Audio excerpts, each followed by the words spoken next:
Guys, bago pa lang ako dito sa paggagawa ko ng video or pag-upload ko ng mga videos or content ko dito sa TikTok or sa YouTube, which is random lang naman siya, kung ano lang yung may upload ko, yun lang. Tapos nagulat ako, may mga nagme-message sa akin na what if daw lagyan ko sa dulo ng video ko ng promotion yung mga ina-upload kong video, which is yung mga online gambling na games. Pero guys, hindi kasi wala akong plano mag-promote. Kasi kung gusto kong kumita ng mabilisan, alam ko, kikita ako doon. Kasi malaki talaga yung bigayan. At yun nga, malaki yung kikitain mo kapag di na nanalo yung mga players na may invite mo. Pero pasensya na dun sa mga nag-message, hindi ko na kayo pangangalanan, hindi ko na kayo i-mention. Pero pasensya na kasi sign na rin siguro to na mag-spread ako ng awareness dun sa mga na-addict dyan sa online gambling na yun. Kahit naglalaro lang sila para maglibang, hindi nila namamalayan na sa paglilibang nila nauubos na yung perang pinaghirapan nila dahil sa kagustuhang makabawi kapag natatalo sila. So, ang na-observe ko dati, nag-try ako niyan maglaro. Yun nga, libangan lang. Nag-try ako one time. Tapos, chine-check ko kasi, hindi kasi ako masatisfied na ganun lang. Chine-check ko yung bawat Tapos may nakita ako doon na pwede mo siyang laruin offline nang walang payment or walang taya.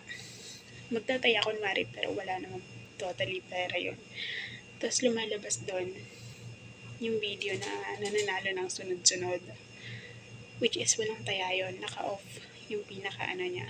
So, sorry sa inyo pero ang hirap lang kasi din na kumikita kayo dyan sa pagpupromote ng mga sugal.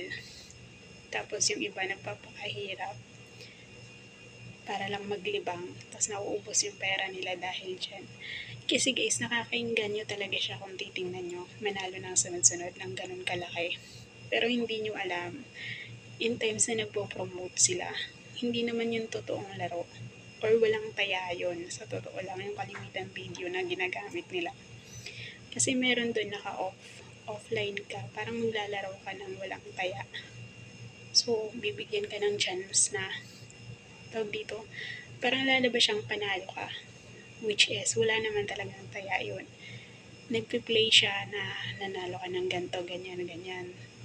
Pero hindi naman, wala namang taya totally. Pag in-own mo yung money, doon pa lang siya gagana. So, pag once na in-own mo yung money, bihira ka papanalunin. Kasi pag nanalo ka, wala silang kikitain.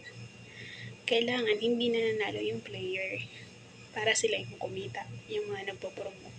So, sorry sa matatamaan, pero yun lang ang observan ko at yun lang din yung alam ko doon. So, pasensya na talaga kayo, pero alam nyo yun, maawa din naman kayo dun sa mga tawag dito, mga nagpapakahirap para kumita ng pera tapos nalulunod sa ganyan. Tapos kayo yung nakikinabang. Guys, yun lang. Spread awareness lang din. Kasi ang dami na talaga. Which is, buti nga ngayon sa Pilipinas is binaband na yung gambling na yan. Pero alam ko marami pa rin. Marami pa rin ganun. So, wag na kayong magbalak mag-try. Wag na kayong balak mag-libang dyan. Yun lang. God bless.